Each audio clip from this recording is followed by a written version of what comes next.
Este es un mensaje que he querido predicar desde hace algunos días. Sé que esta mañana no lo voy a terminar, pero tengo certeza, seguridad de que Dios va a hablar bastante a nuestro corazón. ¿Ven? ¿Cuántos quieren recibir de Dios esta mañana? Gloria a Dios. Segunda de Crónicas, capítulo 20, del verso 15 en adelante. Vamos a leer. Si usted escucha algo que es bíblico, que es verdad, que usted sabe que es así, que le llega a su corazón, no se coma el gloria a Dios, no se coma el amén, no se coma el aleluya. No me la va a dar a mí porque yo no soy merecedor de nada de eso. Se lo va a dar a Dios, amén. Gloria al Señor Jesucristo. Dice en el nombre de Jesús, yo voy a leer y usted sigue la lectura. Y dijo: oíd Judá todo, y vosotros moradores de Jerusalén, y tú, rey Josafat, Jehová os dice así, lea conmigo: no temáis ni os amedrentéis delante de esta multitud tan grande, porque no es vuestra la guerra, sino de Dios. Mañana descenderéis contra ellos. He aquí que ellos subirán por la cuesta de Cis, y los hallaréis junto al arroyo, antes del desierto de Jeruel. No habrá pues para que peleéis vosotros en este caso. Diga conmigo: paraos. Diga conmigo: levantaos. Cuando dijiste esta mañana el versículo, sé que Dios va a hablar. Diga conmigo: levantaos. Estad quietos y ved la salvación de Jehová con vosotros, oh Judá y Jerusalén. No temáis ni desmayéis. Salid de mañana contra ellos. Lea conmigo esta parte: porque Jehová estará con vosotros. Diga conmigo: porque Jehová estará. Coloque su Biblia en la silla y dígale a alguien: Jehová estará conmigo. Jehová estará conmigo. Puede sentarse. He titulado este mensaje El poder de la fe.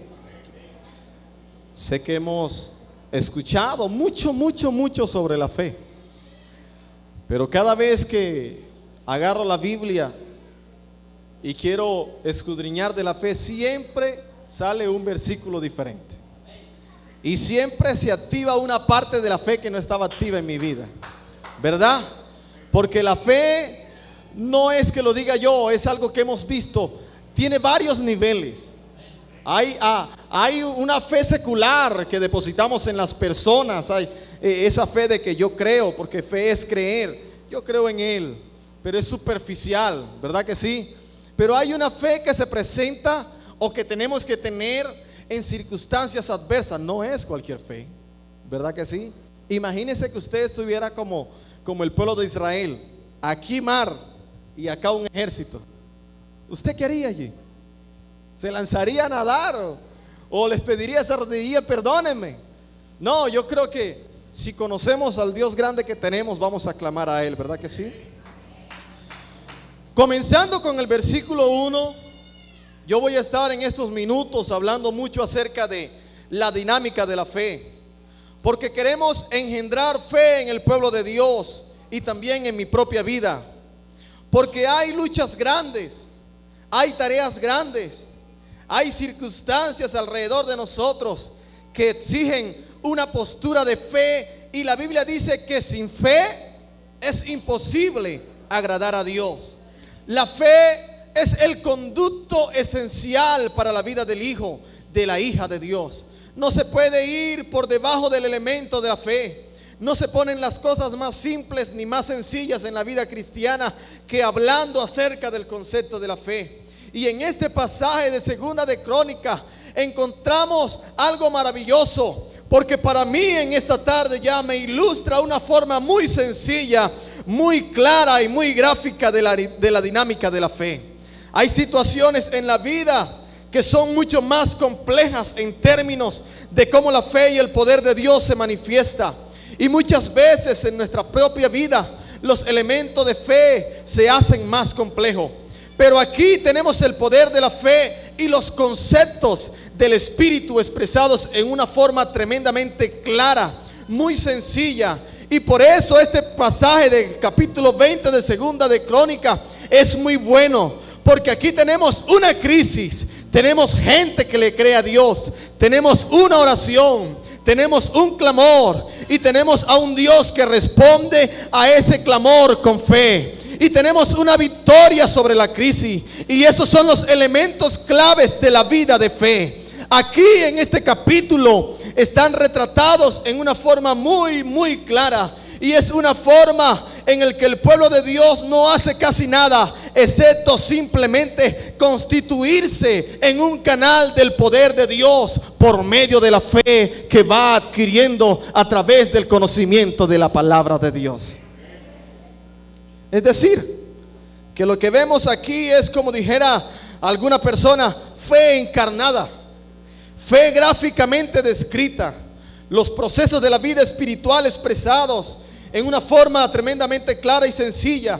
Este evento en la vida del pueblo de Israel se dio durante el reinado del rey Josafat, y habla acerca de una crisis que se presentó a nivel nacional, que viene a la vida del pueblo de Israel, que usted sabe que bíblicamente es el pueblo escogido por Dios. Un ejército inmenso ha salido de otro país y se acerca hacia los muros de Judá. Vienen a conquistarlos, vienen a destruirlos, vienen a poseer la tierra del pueblo de Dios. Es un ejército sin misericordia, es violento, viene a matar, viene a robar, viene a destruir. Y se desata una gran crisis nacional, al igual que cuando usted y yo se nos presentan esos problemas tremendos, que nuestra fe se apoca, que nuestra autoestima se coloca bajita, y que cuando nos preguntan cómo estamos, decimos: allí, hermano, llevándola. Porque cuando el diablo se presenta a nuestro alrededor, como decía el predicador antes de anoche, él ruge para que usted se asuste.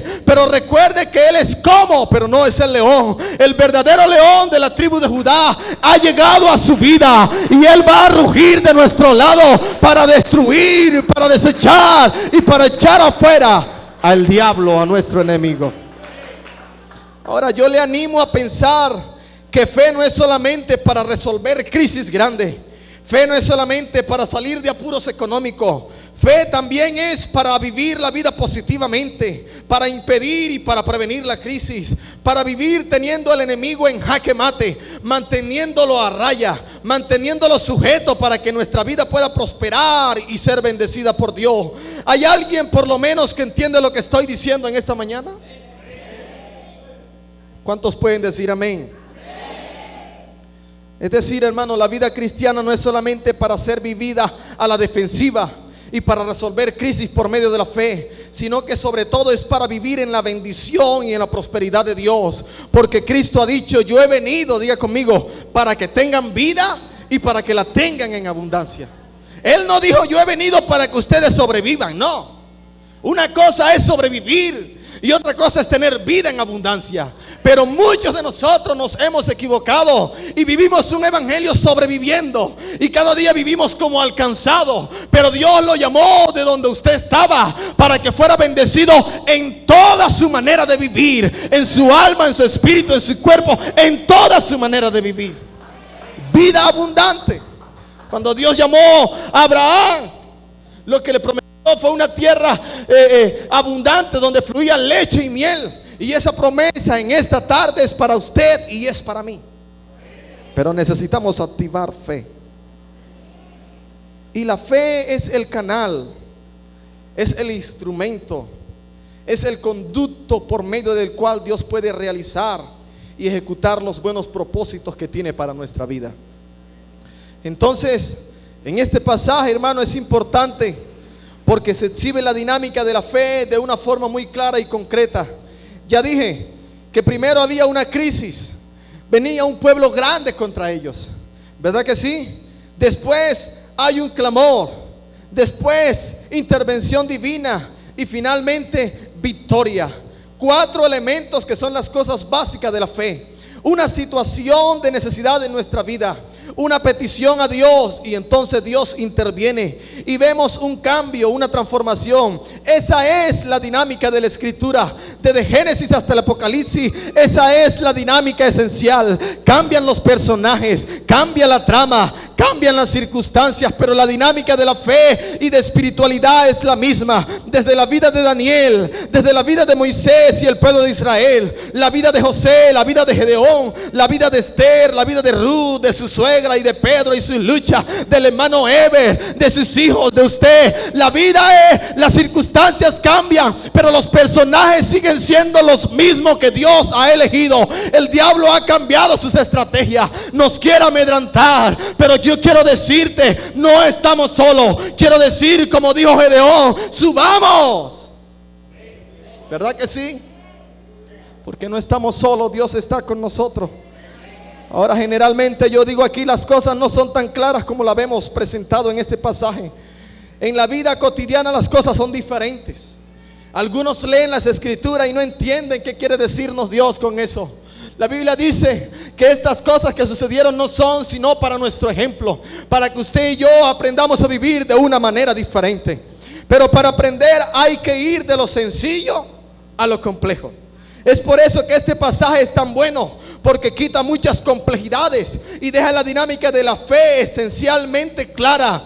En otras palabras, usted no comience enseñándole a su hijo acerca de física, acerca de aritmética y de otras cosas. No, usted comienza a enseñarle 1 más 1, 2.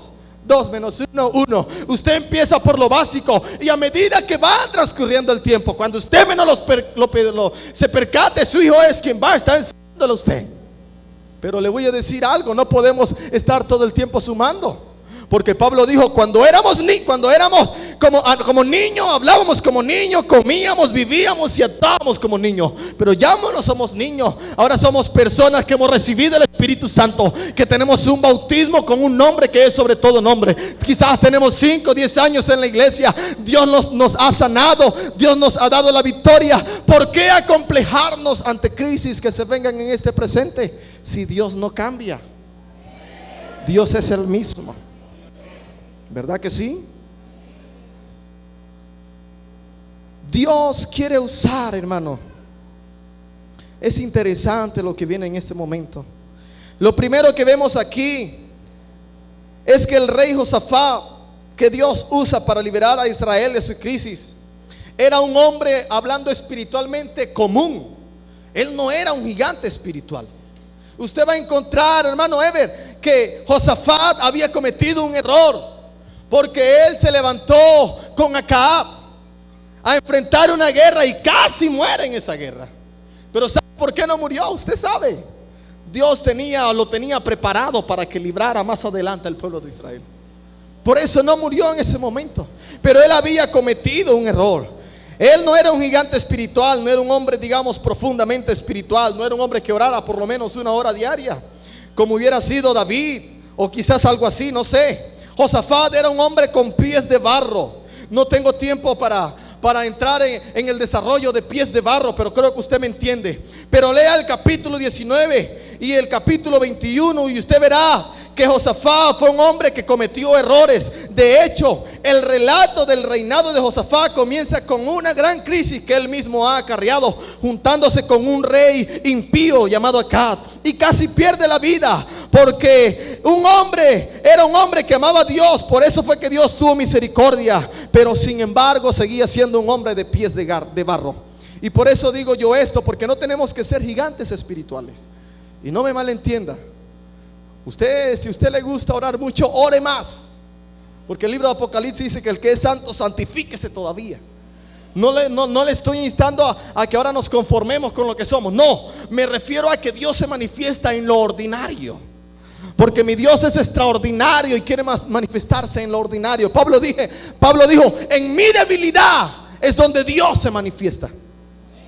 Cuando la gente dice, no puede, no tiene plata, está enfermo, está desahuciado, entonces Dios dice, es que no es él, soy yo quien lo formó. Y entonces vemos su mano en la enfermedad, entonces vemos su mano en la economía, entonces vemos su mano en la familia. ¿Qué padre va a abandonar a sus hijos? Ninguno. Es importante, hermano, uno crecer cada día más y más. Pero a veces nosotros creemos, bueno, yo tengo que ser un gran hombre, una gran mujer, un misionero, o quizás un genio espiritual para que Dios se mueva en mi vida. No, Señor. Yo he visto personas que para el concepto de algunos otros serían ordinarios, que son cristianos muy humildes, que quizás no tienen mucho léxico. Recordamos, hermano Ever, muchos pastores que no tenían el léxico que usted y yo tenemos hoy o que usted maneja. Sin embargo, ellos tenían algo que los movía, era el Espíritu Santo. Ellos abrían un capítulo y leían ese capítulo y nada más con decir amén, derramaba el Espíritu Santo. Porque Dios no está pensando, está bien si usted es universitario, está bien si usted es un doctor, está bien si usted es una persona bastante letrada, pero a Dios no le interesa tu capacidad, a Dios no le interesa tu intelecto. Dios lo que quiere de ti únicamente es el corazón, porque es con lo que Él va a obrar, con el corazón. David, Abraham, Gedeón, eran gente que también tenían pies de barros. Cometían errores, violaron la ley de Dios en situaciones, pero eran gente que amaban al Señor. Eso cambia todo. Amaban la palabra de Dios, creían en Dios, y eso permitió que vivieran a un nivel más alto. Así que el primer principio que está aquí es que Dios usa tu fe, no tu perfección. O alguien puede decir aquí, yo soy perfecto. Estaríamos diciendo mentira, porque no somos perfectos, ¿verdad que sí? Tenemos errores, actitudes, como decía el pastor Fonseca, que no deberían estar en nuestra vida, pero que están. Y sin embargo, por encima de todo eso, Dios usó a Moisés a pesar de haberse convertido en un asesino. Dios usó a David a pesar de haber fornicado. Dios usó a muchos hombres, usó a Sansón, le dio una segunda oportunidad a pesar de que había fallado. Le dio una segunda oportunidad a Pedro a pesar de que le había negado. Yo no sé cuál es su circunstancia, no sé cuál es su problema, pero el Dios de Pedro, el Dios de David, el Dios de Abraham está en esta tarde aquí y quiere usar tu vida.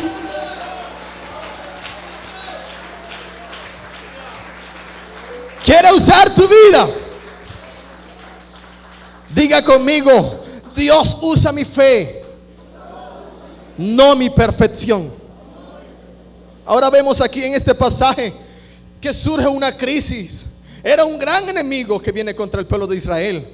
Dice el capítulo 20, pasadas estas cosas aconteció que los hijos de Moab y de Amón y con ellos otros de los amonitas vinieron contra Josafat a la guerra, y acudieron algunos y dieron aviso a Josafat diciendo: contra ti viene una gran multitud del otro lado del mar y de Siria, y aquí están en Hazezón Tamar, que es Gedi.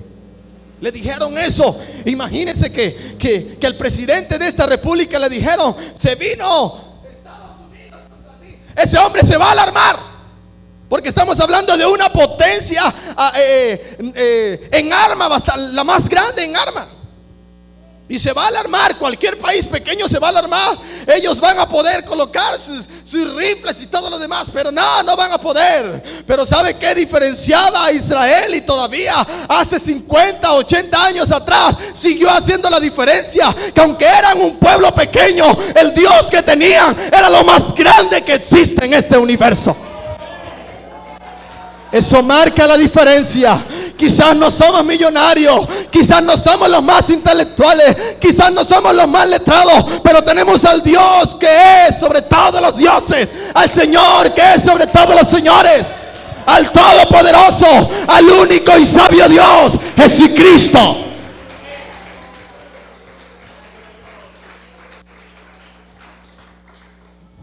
Hay una crisis que se desata, un problema. ¿Cuántos de ustedes y cuántas veces yo no he estado en problemas, verdad que sí? Crisis, necesidad, una situación apremiante que se venía a venir, un momento de sufrimiento en nuestra vida. Yo recuerdo que en el mes de diciembre estaba yo atormentado, hermano Ever, estaba atormentado porque tenía algunas deudas y lo que menos esperaba era que un familiar muy cercano fuera a morir. Y un 24, cuando esperábamos que económicamente explotaran las cosas en Punto Fijo trabajando, de repente mi padre muere, y eso fue un dolor grande para mi corazón. Pero a pesar de todo, yo tengo que seguir adelante, ¿verdad que sí? Aunque aunque vengan las crisis, aunque vengan las dificultades, yo tengo que seguir adelante. De pronto el corazón se me arrugó, de pronto dije no voy a poder, de pronto dije hasta aquí llegué yo, pero siempre hay una palabra de aliento de alguien que te dice: recuerda que yo soy tu pastor, que yo te voy a llevar a aguas de reposo, que yo te voy a llevar a pastos verdes, que nunca te voy a dejar, que voy a estar contigo hasta el fin del mundo. Surgen esas crisis, quizás no estamos preparados para recibirlas. Cuando llegan no estamos bien parados. Quizás a nadie quiere que se le muera un familiar, muchos menos su papá. Uno no quiere perder dinero, uno no quiere que se le estrelle el carro. Uno no espera esas cosas, hermano, pero son cosas que se presentan en el camino y tenemos que estar preparados. Y el único que puede fortalecer nuestra vida tiene un nombre propio y se llama Jesús de Nazaret. La Biblia dice: en el mundo hallaréis aflicción, pero Cristo dijo: confiad. Ahí está el concepto de fe, esa palabra confiar, porque yo he vencido al mundo. ¿De qué tienes miedo? Me parece, yo creo que si Jesucristo estuviera predicando en esta mañana, le dice: hijitos míos, ¿de qué tienen miedo? Es que no se acuerdan que yo en la cruz del Calvario le puse la cabeza, el pie a Satanás en la cabeza. Es que no te acuerdas que yo resucité al tercer día. Es que no te acuerdas que levanté a Lázaro de 4 días de muerto. Es que no te acuerdas que levanté al hijo de la viuda de Naín. No te acuerdas. No estuviera diciendo eso. Y yo creo que si se viene al presente, es que no te acuerdas que tú estabas enfermo y yo te sané cuando oraste. No te acuerdas que tu situación económica estaba mal y tú colocaste fe y a mí me gustó y yo te sané y yo te liberé y te ayudé. Pero no les voy a reclamar, ni tampoco me voy a reclamar algo a mí, porque seguimos siendo seres humanos con sentimientos, como dice la Biblia, que Elías era un hombre sujeto a pasiones. Y a veces cuando los problemas vienen, fíjate, Elías, hermano, había dicho que no iba a llover durante 3 años y medio. Y se había enfrentado a mucha gente y caminaba por el medio: aquí estoy yo. Pero no fue sino escuchar las palabras de Jezabel para que el hombre se amedrantara y empezaran a temblarle los pies. Y se fue a esconder por allá. Porque a veces hay circunstancias que llegan a nuestra vida que para otros quizás no signifique nada, pero como estamos en un momento de debilidad, esas cosas para nuestra vida se convierten en un tormento. No nos dejan dormir y nos da lo que ahora llaman el estrés. Y nos debilitamos en la oración y dejamos de venir a culto. Y cuando venga a ver, Satanás nos está zarandeando. Pero en esta tarde, con la autoridad que Dios me ha dado, lo reprendo en el nombre de Jesús.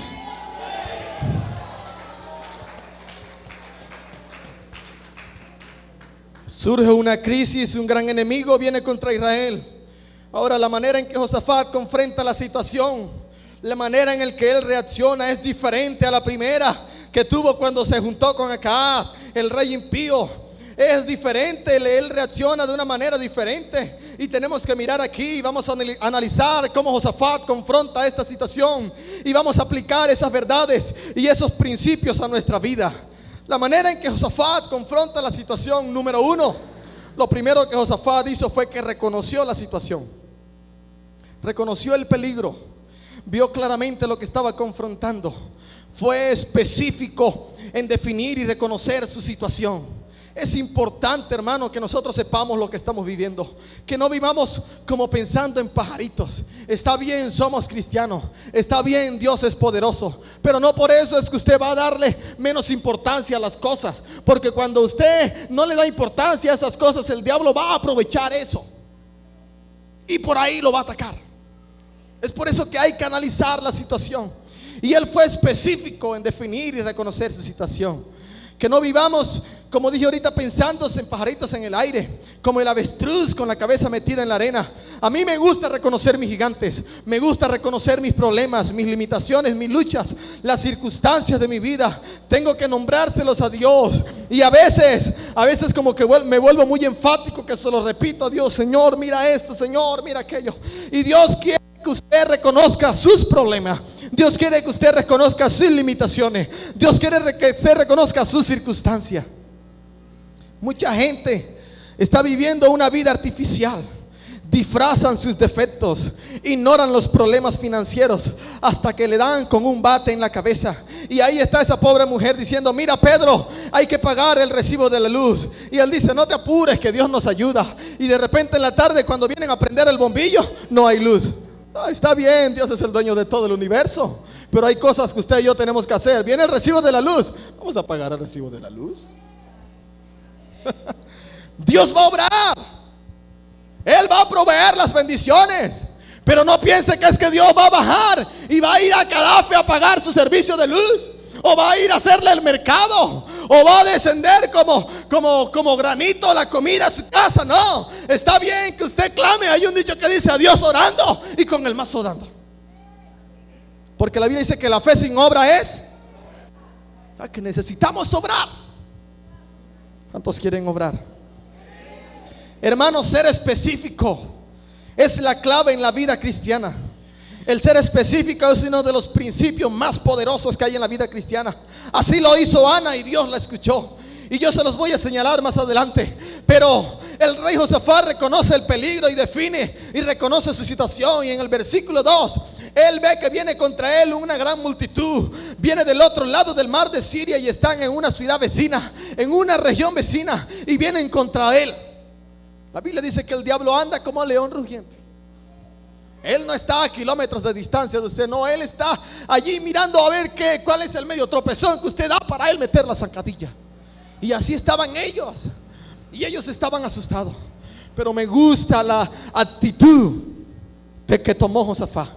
Él se informó bien sobre lo que estaba pasando, y sí experimentó temor en su corazón. Por ejemplo, hermano, en este tiempo en el que la economía está dura, algunos nos preocupamos, ¿verdad que sí? Las cosas van subiendo, la inflación, las cosas, miren lo que decía el hermano, esas cornetas salieron más caras de lo que deberían estar por el precio del dólar. Sin embargo, nosotros tenemos que seguir adelante. Sin embargo, nosotros hemos notado que Dios, aún en las situaciones más difíciles, Él siempre mantiene a su pueblo en bendición. Es decir, todas estas cosas, el elemento de fe no obvia, no impide que nosotros veamos estas cosas, y que, como hizo Moisés, espiemos la tierra antes de poseerla. Moisés había recibido una orden: esta tierra es de ustedes, vayan, conquístenla. Pero Moisés se percató, y de pronto desde la montaña divisó que habían ciudades fortificadas, y eligió a 12 personas, uno de cada tribu, entre ellos príncipes. Iban 2 hombres que la Biblia dice que ellos tenían otro espíritu, o sea, otra manera de pensar. Porque hay quienes tenemos fe, pero es una fe limitada, y hay veces que necesitamos que nuestra fe se active al 100% para que Dios empiece a obrar. Necesitamos conocer al enemigo, hermano. Los jugadores de fútbol americano o de fútbol, soccer normal, ellos cuando antes de un partido se van a enfrentar, vamos a hablar aquí, Colombia con Venezuela. Y Venezuela, antes de enfrentarse con Colombia, busca videos donde ellos estaban jugando y los colocan a los jugadores allí a analizar las jugadas, a ver cuál es su debilidad para después enfrentarse. Y sin embargo hay cosas que se escapan, ¿verdad que sí? Y nosotros tenemos que saber que no luchamos contra carne ni sangre, que no estamos luchando contra alguien que pelea limpio. Es un sucio, es un bastardo, es algo que no sirve. Es un ser sin gracia. Él no va a tener cuidado de usted. Él no le va a importar de qué manera se va a enfrentar a usted. Y es por eso que usted tiene que pararse en la raya y activar su fe. Gloria al Señor Jesucristo. Dice amén. La fe no niega la lucidez. Las dos cosas tienen que ir juntas, tomadas de las manos. Tenemos que pedirle al Señor sabiduría e inteligencia. La Biblia dice que la Biblia habla de ciencia. Pídele al Señor que te dé inteligencia. Pidámosle al Señor que nos dé sabiduría. Es un tiempo en que, como hay tanta carencia y tanta esterilidad en la economía, se necesita gente dotada con sabiduría especial para encontrar los recursos donde otros no la vean. Así que por eso tenemos que pedirle al Señor: Señor, danos sabiduría. Señor, muéstranos una estrategia para yo escarbar y encontrar donde otros no encuentran. Dame, Señor. Se necesita una estrategia, pero no de parte suya, sino de parte de Dios. Y sabe entonces, Josafat reconoce el peligro. Y eso es lo primero que veo aquí con lucidez, con claridad. Tenemos que definir la situación. Tenemos que reconocer y definir los problemas. Tenemos que ponerle, si es posible, nombre y hasta apellido. En segundo lugar, hay algo muy importante que hizo. Él se humilló y consultó al Señor. Mucha gente sufre porque prefieren hacer las cosas con su inteligencia. Buscan a Dios ya como último recurso y no se dejan llevar de consejo y no buscan sabiduría de Dios. Y aquí en el versículo 3 dice que entonces él tuvo temor y Josafat humilló su rostro para consultar a Jehová. Es importante eso. Hay que pedirle al Señor sabiduría. El apóstol Santiago dice en el capítulo 1: si alguno tiene falta de sabiduría, ¿qué dice? Pídala a Dios, el cual da abundantemente y sin reproche, y le será dada. Lo primero que yo busco cuando tengo necesidad o una tarea en mi vida es: Señor, dame sabiduría. Señor, dame la estrategia. ¿Sabe por qué lo hago? Porque anteriormente en muchas situaciones quise hacer las cosas con mis propias fuerzas. ¿Y sabe qué, hermano Ever? Fracasé. Porque cuando el hombre quiere actuar por su conocimiento o por su propia fuerza, va a fracasar. Es necesario que empecemos a darle todo el señorío a Dios. Y déjeme decirle algo: las cosas van a empezar a cambiar en nuestra vida. Gloria al Señor Jesucristo. Porque yo creo en un Dios que habla. Mi Dios no es mudo. En un Dios que ilumina. En un Dios que nos dice por dónde tenemos que caminar. El Espíritu Santo es el instructor. Dice la Biblia que Él nos guía a toda la verdad. Cree, vamos a creer, vamos a pedirle al Señor, vamos a humillarnos, vamos a decirle: Señor, la verdad es que yo no tengo lo que necesito en este tiempo. Yo tengo que decir: Padre, este es un milagro solamente tú moviéndote. Es una manera extraordinaria. Podemos llegar a la victoria. En debilidad hay gran poder. Hermanos, en reconocer nuestra debilidad es reconocer que Jesucristo es el que va a hacer las cosas. ¿Sabe por qué? Porque el hombre sin Dios, la mujer sin Dios, cuando cultiva la debilidad, lo lleva a la depresión y lo lleva al fracaso y lo lleva a la inacción. Pero el Hijo de Dios, la mujer de Dios, cuando cultiva debilidad en el Espíritu, lo que hace es reconocer y decir: yo no tengo la victoria, pero Dios sí la tiene. Yo no tengo la respuesta, pero Dios sí la tiene. Yo no tengo el poder, pero Dios sí lo tiene. Yo no tengo las armas, pero Dios sí lo tiene. Yo no tengo las estrategias, pero Dios sí lo tiene. Yo no tengo la economía, pero Dios sí la tiene. Yo no puedo contra el diablo, pero Dios sí puede. Y si Dios es con nosotros, ¿quién contra nosotros?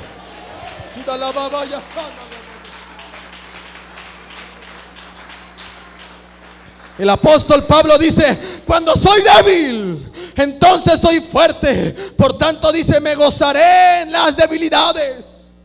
Así que cuando venga problema, no nos volvamos llorones. Ay, hermano, no puedo más. No, diga: Señor, mira mi debilidad, Señor. Pero he visto que en medio de la debilidad es cuando tú te manifiestas. Dame la victoria. Y entonces vamos a ver a Dios obrar de una manera poderosa. Un hombre o una mujer tiene que vaciarse primero de su suficiencia, de su capacidad, porque es lo que impide que Dios bendiga nuestra vida. Cuando nos creemos autosuficientes y cuando nos creemos con mucha capacidad, ¿sabe qué dice Dios? Ah, no, tú crees que tú puedes solo, hazlo solo. Pero cuando usted dice: Señor, no tengo nada, no puedo, Dios dice: tranquilo, hijo, que estoy contigo.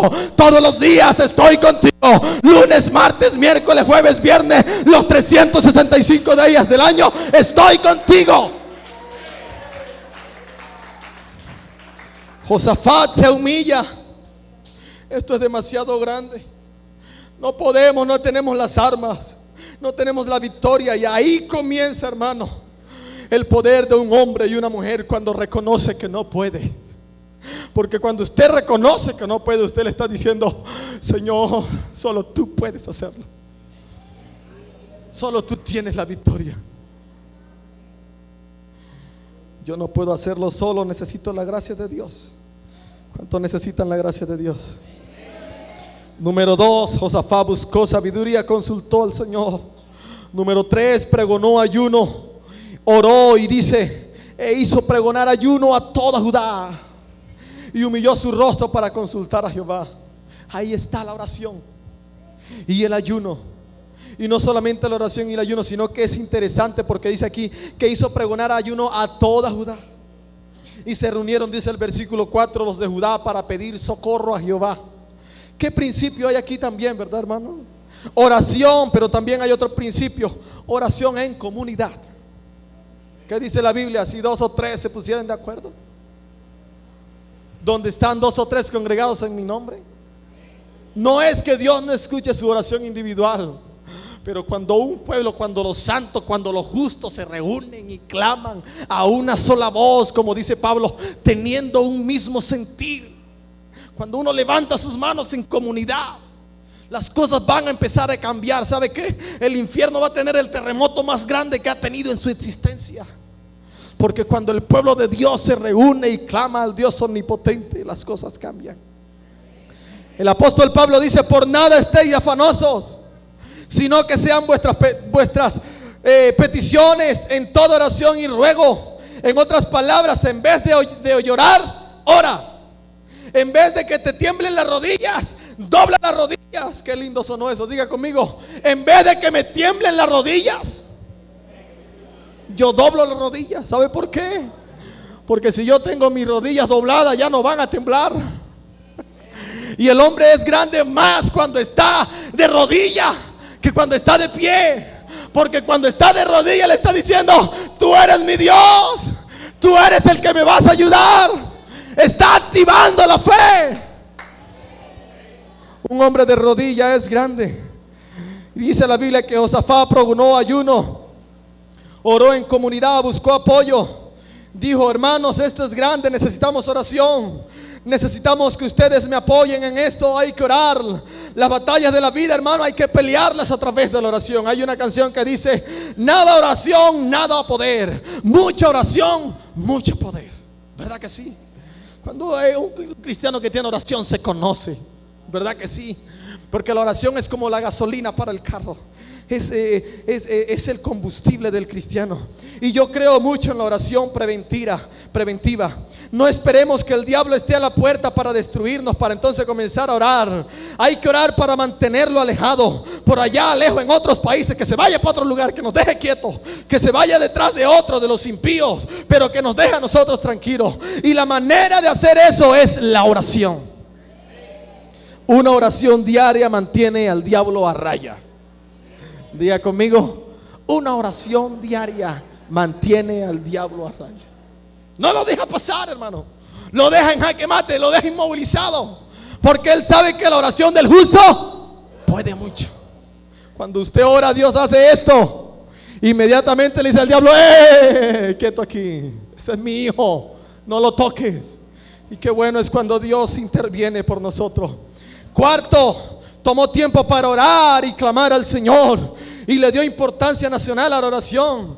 Y mire, cuando el rey mandó a toda la nación a orar y ayunar, si estuviéramos hablando ahora en nuestro presente, yo estoy seguro que todas las cámaras de televisión, CNN, Telesur, RCTV, Venevisión, estuvieron allí presentes, todos esos canales, allí enfocando ese momento. Y me imagino a todas las personas ahí pendientes, quietos, que va a hablar en cadena nacional el rey Josafat, y está diciendo, viene un pueblo grande contra nosotros, hay que clamar a Dios. Recordemos que el Dios que nosotros tenemos abrió el mar rojo, y así como abrió el mar rojo, puede destruir a este pueblo. Pero espere lo que viene. Espere lo que viene. Mire la oración de Josafat. Ellos tenían que clamar a Dios. Y yo creo en el Dios. Yo creo que Dios ha prometido intervenir a favor de su pueblo. Pero hay quienes dicen, yo estoy pasando necesidad, pero no digo nada.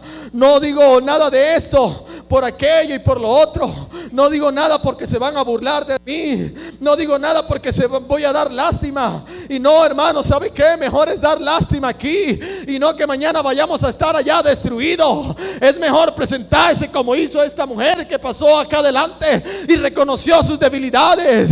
Algunos de pronto lo tomaron mal, algunos quizás dijeron, no le da pena decir eso, pero déjeme decirle, Dios dijo, te voy a ayudar, porque tú estás reconociendo que yo soy el único que te puedo ayudar. No lo decimos porque nos da pena, hermano.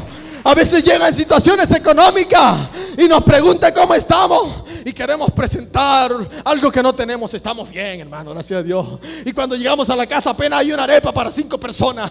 No, hermano, ¿sabe qué? Nosotros somos un pueblo unido. Y cuando usted dice, hermano, yo tengo hambre, déjeme decirle algo, a alguien le va a dar una arepa. Hermano, estoy pasando por esto y por aquello, alguien va a orar por usted.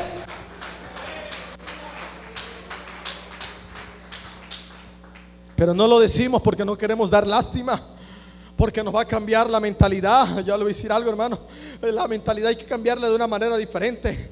El que necesita busca, el que necesita clama, el que necesita pide. ¿Cuántos necesitan de Dios? ¿Cuántos le piden a Dios? Mire, hay que comprometerse.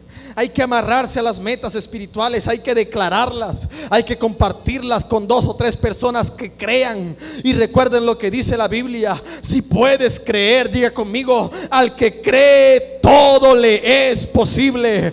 Llega un momento para cultivar las visiones de Dios en silencio, en quietud y en privado, pero llega un momento para anunciar la visión, para declararla, para hablarla, para profetizarla, para amarrarse a ella y comprometerse para no echar para atrás cuando las cosas se pongan duras y difíciles.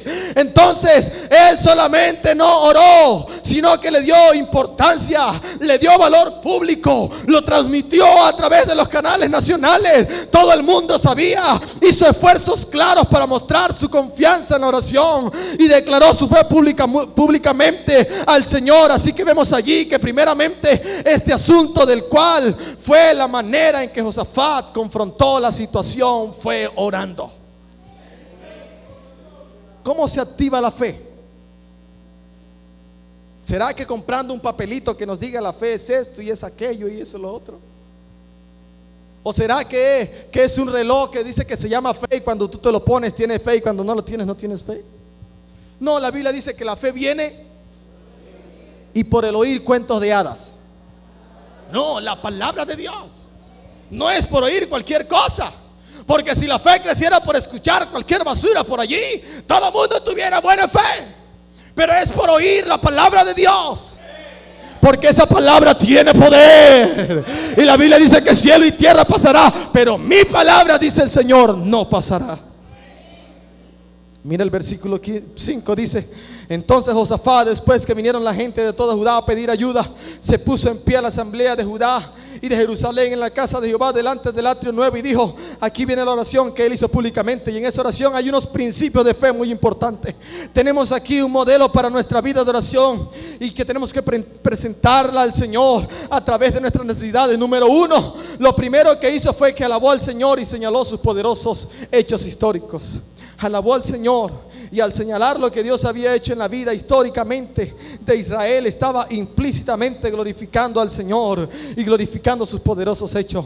El versículo 6 y 7 dice: Jehová, Dios de nuestros padres, ¿no eres tú Dios en los cielos? ¿Y tienes dominio sobre todos los reinos de las naciones? Mira lo que está haciendo. Allí hay una alabanza, porque es una pregunta retórica. Es una declaración más bien, pero también está llena de poder. Está poniendo el principio espiritual a la circunstancia material. Si viene un ejército poderoso y todo esto, pero Señor, tú eres Dios en los cielos. ¿Ah? El Señor que nos dice: tú eres Dios en los cielos y tú tienes poder sobre todos los reinos de las naciones. Mira lo que dice el versículo: no está en tu mano tal fuerza y poder que no hay quien te resista. Es una pregunta, pero más bien es como una afirmación. Señor, oye, yo me acuerdo lo que me dijo mi padre de ti. Yo me acuerdo cuando tú sanaste a mi abuela de cáncer en la garganta. ¿Sabe algo? Ese milagro en mi abuela ha activado mi fe muchas veces. Porque yo vi visualmente en la campana de su garganta, vi cómo estaba negro. Y luego, después de algún tiempo, eso había desaparecido. Eso activa mi fe.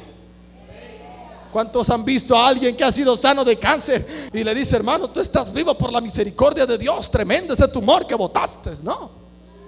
Nosotros en un lugar de Plato Magdalena, en Colombia, oramos por un anciano ya de 79 años. Y algunos hermanos, en forma un poco como burlesca, decir: ¿para qué vamos a orar por ese hermano si ya está viejito, ya se va a morir? Y oramos por ese hermano. A la mañana siguiente nos mandaron a llamar. El hermano había defecado un tumor de 5 libras y todavía está vivo. Porque Dios hace con nosotros lo que Él quiere. Gloria al Señor Jesucristo. Ahí hay una alabanza. Hermano, a veces una pregunta es más poderosa que una declaración. Si es una pregunta que está preñada de fe como esta, no está en tu mano la fuerza y el poder de manera que no hay quien te resista.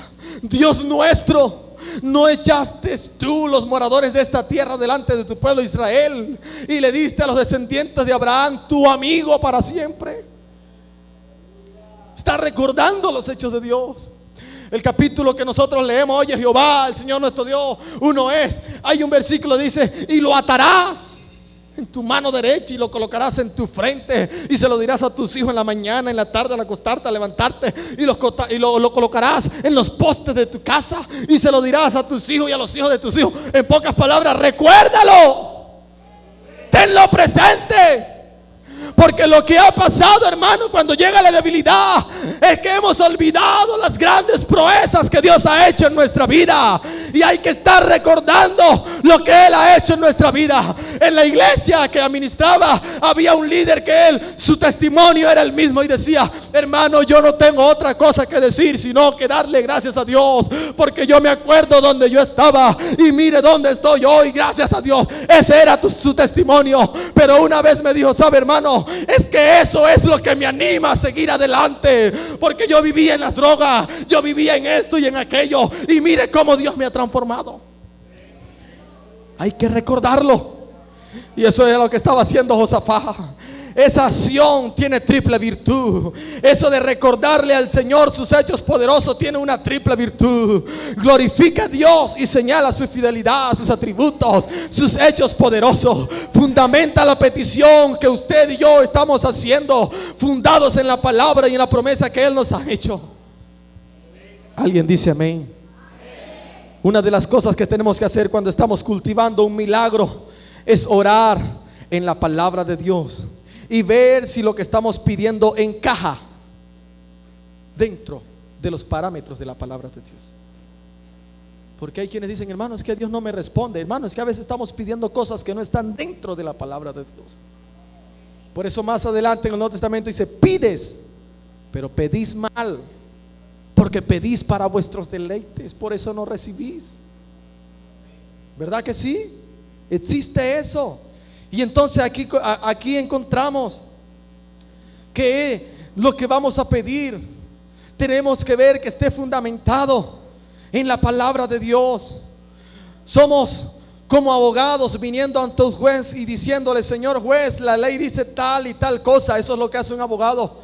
No es que le esté recordando al juez, sino que él, cuando está defendiendo a alguien o un caso propio, él dice: juez, pero es que el artículo tal dice esto y esto. Y cuando usted se presenta ante el Señor, usted está haciendo eso: Señor, así como sanaste, Dios mío, aquella mujer que tenía tantos años con un flujo de sangre, Señor, así como levantaste a Lázaro, Señor, hazlo conmigo.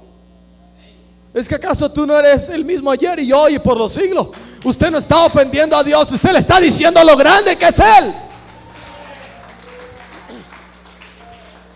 Hay que recordar: Señor, tú me sacaste de aquel aprieto hace 5 años, cuando parecía que todo estaba cerrado, y tú lo puedes hacer otra vez, Padre. Y como que el momento del gigante se va haciendo más pequeñito. Cada vez que usted ora de esa manera, el gigante se va haciendo más pequeño, y nuestra fe va creciendo, se va fortaleciendo. Son técnicas bien importantes y reales, hermanos. Entonces, lo que hizo Josafat fue alabar al Señor. Y en el versículo 11 y el verso 12 dice: He aquí que ellos ahora, estas naciones con las cuales ellos habían tenido antes y le habían hecho bien, de hecho Amón y Moab, los amonitas y los moabitas, dice, y ahora esta gente, mira cómo nos pagan. En pocas palabras, le perdonamos la vida cuando pasamos por sus tierras, y mira ahora ellos cómo nos pagan, cómo nos dan el pago viniendo arrojándonos la heredad que tú nos diste en posesión, oh Dios nuestro. Versículo 11 dice que ellos nos dan el pago. Mira, oh Dios nuestro, no nos juzgarás tú, porque en nosotros no hay fuerza contra tan grande multitud que viene contra nosotros. No sabemos qué hacer, pero a ti volvemos los ojos. Eso en una traducción del Nuevo Testamento dice, puesto los ojos, ¿alguien se lo sabe? En el autor y consumador ¿de qué? Es importante, diga conmigo, el poder de la fe. Esa es la esencia de la oración. ¿Sabe algo, hermano? Yo siempre le digo al Señor, me ayude, pues he aprendido que solo no puedo, porque si Dios me abandonara a mi propio recurso sería un desastre inmediatamente. Yo creo que si no estuviera con Dios, aquí estuviera haciendo un oso detrás de este altar tratando de predicar. Pero cuando yo voy a predicar, yo le digo, Señor, que no sea yo, sino que sea usted hablando a mi vida primeramente, porque yo también quiero fe. Hay muchas cosas que necesito en mi vida que necesitan de fe. Si usted no está preparado para orarle al Señor como conviene, entonces empecemos a prepararnos. Él dice aquí, no sabemos qué hacer, la situación es compleja. Se la describe, vienen a destruirnos, el enemigo es grande, un enemigo con el cual no hemos tratado históricamente. Hay una definición de la situación, hay una definición específica de su propia debilidad e insuficiencia. Él presentó claramente y lo describió la situación que confrontaba. Pero ¿sabe algo? No tenemos fuerza, es una gran multitud, dijo Josafat, hermano. Cuando usted y yo le oramos al Señor, tenemos que presentarle con lujos y detalles lo que necesitamos, lo que estamos confrontando. No seamos escasos, no hagamos oraciones de resorte. Presentémosles a Dios parte por parte en qué consiste la situación. Vamos a describírsela para que Él entonces obra de manera específica en nuestra vida. Y finalmente en su oración se mostró expectativa de que Dios iba a obrar. Quiero ser enfático en esta tarde, con esta parte aquí. No le vamos a orar al Señor simplemente para ventilar emociones. Hay que orar al Señor con una expectativa de que Él va a obrar. Eso es fe. Dice amén. Órale, pero entonces ponte a buscar de dónde vendrá la bendición. No es, Señor, dame un trabajo, y nos sentamos en la casa a esperar el trabajo. Señor, dame un carro, y no hacemos ni siquiera el garaje para tener la fe de que va a haber un carro allí en ese garaje. No, hermano, tenemos que moverlo. Le pedimos al Señor, pero entonces lo que dijo el pastor, levántate y toma parte en el asunto, porque la Biblia dice que la fe sin obra es muerta. Aunque tarde, yo voy a buscar, voy a espiar, porque yo sé que la solución viene. ¿Verdad que sí? Si tú le vas a orar al Señor, espera una respuesta. Cree. ¿Sabe algo, hermano? Cuando decimos cuántos están enfermos, hay un grupo como de 15 o 20 personas, dependiendo de la congregación en los lugares. De pronto aquí no haya, eso es en otras iglesias. Personas que son los mismos que pasan todas las veces con un dolor en la pierna, y siempre son los mismos. Y yo no sé a qué Dios es al que le están clamando, porque que yo recuerde, cuando usted levanta las manos, hay una promesa que dice: pídeme y te daré. Dice: y todo lo que pidieres al Padre en mi nombre, yo te lo daré. Y si es en comunión, dice: si 2 o 3 se pusieren de acuerdo pidiendo algo al Señor, Él lo concederá. Entonces vemos que hay quienes oran, hay quienes claman y todavía están caminando al asiento y siguen clamando y siguen llorando y siguen sufriendo. Hermanos, yo creo que hay un tiempo para orar. Hay un tiempo para decir: ¿saben qué? Yo creo que el Dios que me llamó va a hacer la obra. Yo creo que lo que yo le pedí a Él me lo va a dar. Yo siempre he dicho que Dios tiene 3 respuestas. Una es sí, otra es no, y otra es sí, pero espera un poco. Porque la Biblia dice que todo debajo del cielo en la tierra tiene su tiempo y tiene su hora. Voy a terminar, hermano, porque faltan 9 páginas y no voy a dar nada. Se reunieron la congregación nacional, la iglesia, Venezuela, no sé. Había un problemas como los que se presentan ahorita, pero ellos tenían fe en el Señor y ellos clamaron. Y no hicieron quizás como usted y yo hacemos, que cuando cometemos una falta le pedimos 2000 veces perdón al Señor. Y sabe algo, cuando usted le pide al Señor perdón y esa petición es genuina, la Biblia dice que Dios no se acuerda más nunca de su pecado. Y cuando usted le dice, Señor, perdóname por eso, el Señor le está diciendo, ¿por qué me estás pidiendo perdón? ¿Qué es lo que tú me estás pidiendo perdón? No recuerdo. Que yo sepa, no has hecho nada. Porque hay que pedirle al Señor creyendo que Él va a responder. ¿Cuántos creen que Dios responde? Gloria al Señor Jesucristo. Y entonces, hermano, cuando vienen estos problemas uno está en pánico y eso no honra al Señor. No, hay que hablarle al Señor claro. Hay que definir la situación con propósito, con orden, con aplomo. Un soldado camina con aplomo, un soldado guerrea, no está dando golpes al aire como dice Pablo, sino que golpea como un boxeador tratando de noquear al enemigo. Hay que ser con propósitos en la vida cristiana. Como veo yo que mostró expectativa Josafat, porque mire lo que dice en el versículo 4: se reunieron y pidieron ayuda al Señor. Y se puso en pie en la asamblea de Judá y la casa de Jehová delante del atrio nuevo. Entonces este modelo de oración alaba al Señor y señala sus hechos poderosos. A veces la gente tiene fe, pero es como un lago plácido y callado. Y a Dios le gustan las aguas que saltan, como dice la Biblia, ríos de agua viva que saltan para vida eterna. ¿Verdad que sí? Tenemos que llevarla al rojo vivo. Tenemos que moverla. Te aconsejo, hermano, que avives el fuego de Dios que está en ti. Este era un pueblo que le creía a Dios. Es importante que comience y viva en fe. Que seamos una congregación, una iglesia que compute la vida, que conjugue la vida en términos de fe. No un pueblo que crea solamente en las acciones y en las iniciativas humanas, sino un pueblo que se mueva en el poder sobrenatural que hay a través de la fe que Dios nos ha depositado en nuestra vida. Porque si hay un ambiente de fe, Dios puede hacer cosas. ¿Usted entiende lo que estoy diciendo? Gloria al Señor Jesucristo. Póngase en pie.